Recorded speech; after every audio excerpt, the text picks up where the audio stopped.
All right, let's go to Ann and Peter Pan. Ann in Houston, Texas. What's up, Ann? Hey, how are you? Incredible. I'm not incredible. Things are fine. I kind of overstated that a bit. I'm trying not to speak in hyperbole too much, but I do. So I'm great. How about you? You're living the dream. Oh, which is Latin for not great at all. Oh man. So what's up?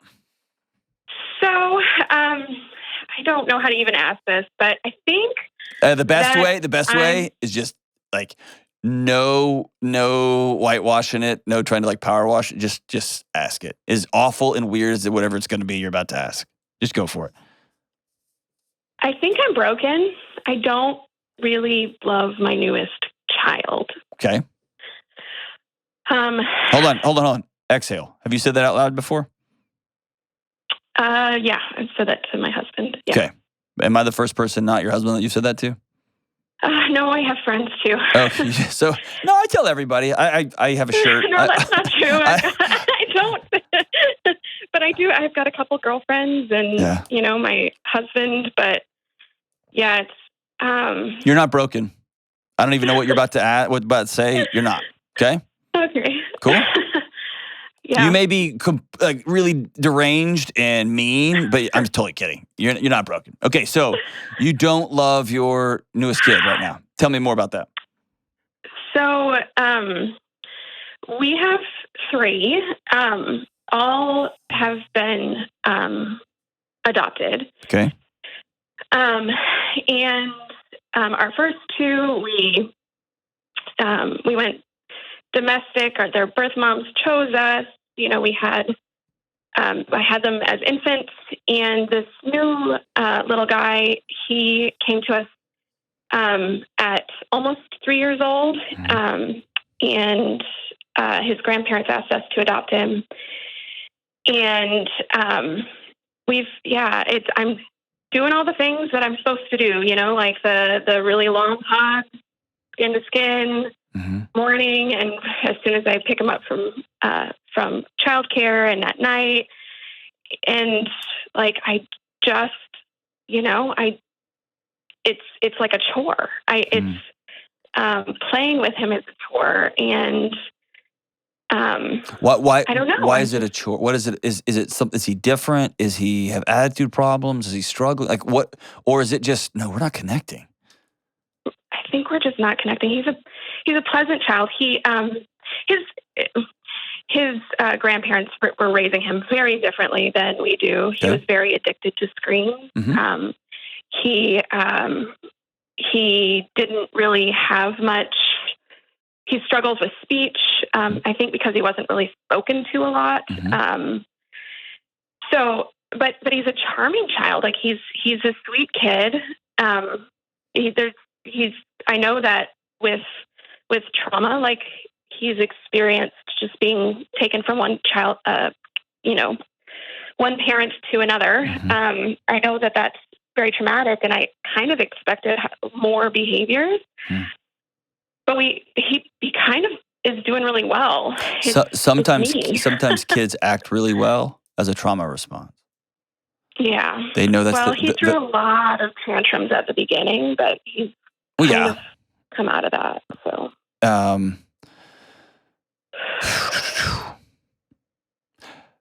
This feeling of dislike, it often comes from something outside of our picture of the way we thought things were going to be. Yeah. So what did you think was going to be different than what actually is? Just give me 2 or 3 of them. I had very little expectations about this. I think I struggled with that with my first child because I felt like the babysitter for months, but I didn't have a lot of expectations. We've always wanted to have, something of a large family, not, adoption is expensive and we're not, we don't want 10, but it kind of was this ideal situation where our children would be close in age, and my little guy would get a little, actually an older brother, and So let me ask you this. I've had several pictures in my life about how I wanted things to work out. Yeah. And then as I've gotten really close to that picture, it's changed. And that change, I don't want that anymore. Or I get it and I wish I didn't have it, whatever it happens to be. Oh, yeah. And it's incredibly disorienting because I've spent however many years working towards, saving towards, trying to achieve towards, and suddenly I get it. And it's not what I thought. But here I am. And you will, let me just say this way, you will, because I can tell by the things you're trying, right? You are leaning into this discomfort. I have no question in my mind that you'll develop an extraordinary relationship with this kid. The bigger concern I have is you're going to begin to regret your life. And I want you to make peace with that. Is it that we should have stopped at 2? I've heard that from people with 3 and 4 kids. Our life, like if we had to do it over, I love little Timmy and little Susie, but we would have stopped at 2. Financially, right? Or fill in the blank any number of things, right? You can go back and play that what if game and the variable game all day long. But what I want you to do is to land in the middle of your life that you're living right now. Has this young man, this little boy, has he altered your marriage? Has he altered your free time, your financial life? Like, tell me where there's been a disruption in things. Well, I mean... And if there's not, there's not. That's great. It's more with my other son. I've always been super charmed by my children, and I'm just playing like referee all the time and it's not fun to be around my kids anymore. There you go. So you see what I'm saying? The actual problem is with the life, not with the kids. Yeah. Often in my marriage, when I've gotten really frustrated and I don't think I like my wife anymore, what I really don't like is, I still love her, but I don't like her. And she'll tell you, there's seasons when she just doesn't like me. She still loves me. But it's almost always the life we've created for ourselves that we're living in is leading to me to, does that make sense? Hear what I'm saying? Mm-hmm. So, yeah. Some of the hard realities that happen. My friend says there's a huge shift. And I only have 2 kids, so I'm speaking out over my skis here. But there's a shift that happens that nobody tells you about when you go from man to zone. There's a difference when you have 2 kids and suddenly you go to 3. And I've also heard that once you get 4, 5, and 6, and 11, nobody cares, right? Everything's fine. Once you make that other shift into that new gear, but there's something disorienting and transformational about going from 2 to 3. Just hard. Everything just gets harder. The getting kids in and out of car seats just to go to the freaking store, right? Or I just need to go to the bathroom without another human staring at me. All these things. Nate, you've got 4. Am I right? Is it yes? Okay, so Nate is in there running the YouTube cameras. I see him nodding in there over and over. That there's a shift. James has 117 kids out on the prairie. And was it similar?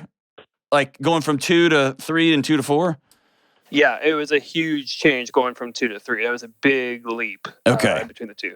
So here's what I want you to look at, Ann. This could be a really fun thing. How's your husband, by the way? He feels a lot of anger towards the grandparents. Okay. So are they his grandparents? No. Are they your grandparents? No, we're not related. Okay. Yeah. Why does he have anger towards the grandparents? Just, they keep telling us things like a little at a time, like his mother is bipolar and, she was also taking this drug when she was pregnant. And it's like they wanted us to take him because they couldn't anymore. Mm-hmm. I think, like I said, I think they did the best they could, but they were very lazy, and he just had a screen in front of him all the time. And yes, we kind of see the behaviors that came from that, especially at the beginning. And so let me tell you this. Yeah. And I'd love to talk to him someday, your husband. This new baby, this new little boy you brought home is not broken. Yeah, I know. Okay? He's not like you bought a used car and suddenly the dealer calls you once a week and it's like, oh, by the way, the fan belt doesn't work. Right? So, listen, any 1 ounce of energy spent hating grandparents, being pissed off at grandparents is a total, utter waste of your time in life. Yeah. They're done. I would remove them from our life. Oh, we can't do that, though. We're open adoption. Okay. I would marginalize as much as humanly possible. Yeah, we started doing that. We first invited them to our house, and we saw how he reacted, and it just, so we've been meeting. That's right. So, no. But you know that adoption professionals tell you, like, the more that they have contact with biological family, the better. And I know. So I know. But hold on. Not in abusive situations. Right? Yeah, but he wasn't abused. He was just, like, not, they were just lazy, you know? That's abuse. Yeah. Okay? Yeah. That's abuse. And I'll go to the mat with anybody who wants to tell me otherwise. If you take a child and you take human contact away from them and you hand them a screen, that's abuse. Yeah. Full stop. If mother's an addict and he doesn't get the prenatal care that he needs and he doesn't especially get the post-birth, hey, we're dealing with this. He's going to need some very direct care because he was born an addict. It's abuse. You got it, right? So all that to say is this. They don't have just a willy-nilly right. Because you know what? He's 3. His body knows that with Ann and his new dad, he's able to drop his shoulders for the first time ever. He's able to engage and look at somebody. And what you're going to have to do, and this is a common thing, and I'm not putting you in this bucket, this is for everybody. There's this idea that I'm doing a good thing when I adopt or when I foster. I'm doing something good for humanity. And because I'm doing that, the cosmos is going to make this okay.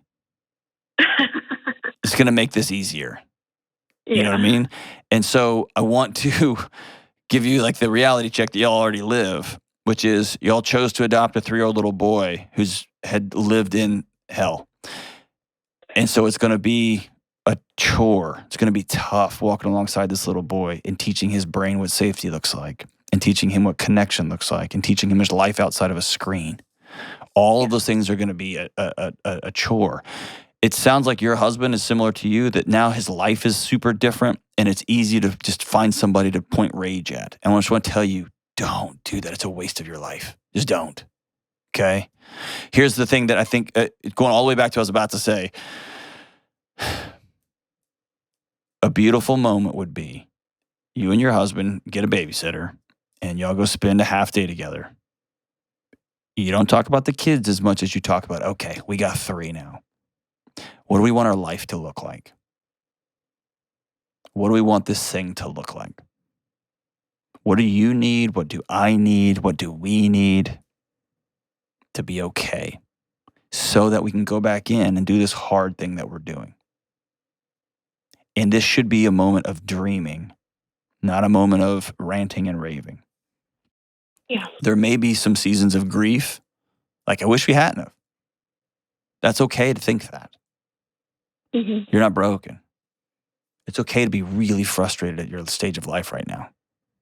It's okay to really miss your husband before he got angry and to really miss, man, with just 2 newborns, y'all could just have sex whenever. You could go on dates whenever. Y'all could do whatever. And now you got a 3-year-old on top of everything. And I just need to go to the bat, right? All that. It's okay to grieve that. We had this and now we've got this. What you can't do is let all of that external stuff roll off on this little boy that now calls you mom. Yeah. And he's not broken. He's going to have some challenges, no question about it. It'll be hard. And y'all have an open adoption, which I think is great in almost every situation when there's not abuse. And maybe grandma and granddad can come around at some point, but y'all get to set the boundaries with mom and dad. The same way I set boundaries with my parents and my in-laws, you get to set those with grandparents and other parents. This is how we do this. Our kid doesn't ever look at screens ever, period, full stop. He's not allowed to look at them. So if you're going to be around our child, that's just the way that's going to work. Our child doesn't eat these foods. Our child goes to bed at 7:30 and not midnight or what, you know what I mean? Whatever the thing is. Mm-hmm. And I am going to marginalize those grandparents as much as is ethically okay, right? As much as it's okay, not to punish them, but to help heal this little boy. Yeah. Does that make sense? Yeah, that that's what feels right on one hand, but also, You're a mother. Yeah. You know. Yeah. You're not a babysitter. You're a mom. Yeah. Yeah. And they do love him, I know. They did love him. And And you don't have to protect them. They did the best they could. I'm glad they did. I'm glad somebody in that little boy's life stepped in and kept him fed and sheltered. I'm so grateful for that. And they kept him safe. Good for them. I'm glad they did. I wish they had different tools and they didn't have them. So great. Yeah. Okay. Now you guys got next level. You got 2.0 little boy. Now we're going to teach him how to live a whole and healthy and well life. But a whole and healthy, well life for your kids starts with you being whole and healthy and well, and your husband being whole and healthy and well, and your marriage being whole and healthy and well. And that all starts with us going out and getting away from the madness, getting to a different location and looking at each other and going, so we did a thing. Whew. Now there's 3. And everything leveled up. As Nate was saying earlier, like anyone I know who goes from 2 to 3, like everything just changed. It's not, we added 33% more busy. We added 100% more busy. And so now we got to adjust. We might need to get a babysitter that comes and stays with us during the day. We might need to get parents to come, whatever the thing is. What do we need? And then how are we going to reverse engineer that, make that happen? Keep doing the things. The one-on-one time, the face, the touching on the face, touching on the feet, the hugs, the hand holds, the going for walks. Keep doing those things. Playing in water, playing in sand, tactile things. Keep doing those things with this little boy. It's going to be a tough road to hoe. No question about it. Keep going. So grateful people like you are in our communities. You are what make things better.